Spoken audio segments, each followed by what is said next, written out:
আসসালামু আলাইকুম রহমতুল্লাহ।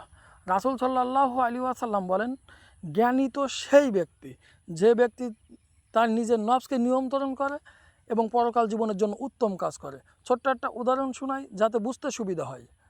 মনে করেন ঢাকায় এখন বিশাল গানের অনুষ্ঠান হচ্ছে, মানুষ উড়াধুরা যাচ্ছে, হাজার হাজার যাচ্ছে, লক্ষ লক্ষ যাচ্ছে গানের অনুষ্ঠানে আনন্দ উপভোগ করবে বলে। এখানে যে নিজের নফসকে নিয়ন্ত্রণ করতে পারবে বা নিয়ন্ত্রণ করবে আর পরকাল জীবনের জন্য উত্তম কাজ করবে, রাসূল সাল্লাল্লাহু আলাইহি ওয়াসাল্লামের কথা অনুসারে সেই জ্ঞানী ব্যক্তি।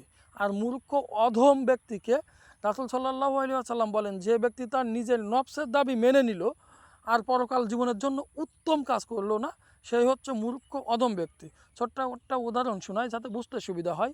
মনে করেন যশোর এখন গানের অনুষ্ঠান হচ্ছে, যে ব্যক্তি তার নিজের নফসের দাবি মেনে নিয়ে গানের অনুষ্ঠানে শরিক হবে এবং আনন্দ উপভোগ করবে, পরকাল জীবনের জন্য উত্তম কাজ করবে না, সেই ব্যক্তি হচ্ছে মূর্খ অধম ব্যক্তি।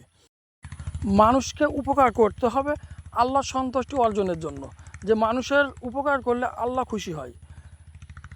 আমরা দৃশ্যমান মানুষকে যদি উপকার না করতে পারি, ভালো না বাসতে পারি, তাহলে অদৃশ্যমান আল্লাহকে কেমনে ভালোবাসবো, কেমনে আল্লাহর সঠিক গোলাম হব? এই জন্য মানুষকে উপকার করতে হবে ইনশাআল্লাহ। আসসালামু আলাইকুম রহমতুল্লাহ। রাসূল সাল্লাল্লাহু আলাইহি ওয়াসাল্লাম বলেন, জ্ঞানী তো সেই ব্যক্তি যে ব্যক্তি তার নিজের নফসকে নিয়ন্ত্রণ করে এবং পরকাল জীবনের জন্য উত্তম কাজ করে। ছোট্ট একটা উদাহরণ শোনাই যাতে বুঝতে সুবিধা হয়। মনে করেন ঢাকায় এখন বিশাল গানের অনুষ্ঠান হচ্ছে, মানুষ উড়াধুরা যাচ্ছে, হাজার হাজার যাচ্ছে, লক্ষ লক্ষ যাচ্ছে গানের অনুষ্ঠানে আনন্দ উপভোগ করবে বলে।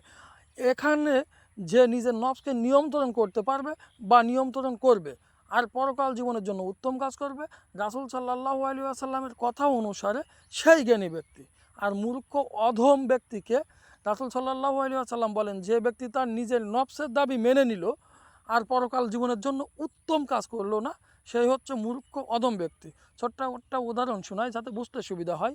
মনে করেন যশোর এখন গানের অনুষ্ঠান হচ্ছে, যে ব্যক্তি তার নিজের নফসের দাবি মেনে নিয়ে গানের অনুষ্ঠানে শরিক হবে এবং আনন্দ উপভোগ করবে, পরকাল জীবনের জন্য উত্তম কাজ করবে না, সেই ব্যক্তি হচ্ছে মূর্খ অধম ব্যক্তি।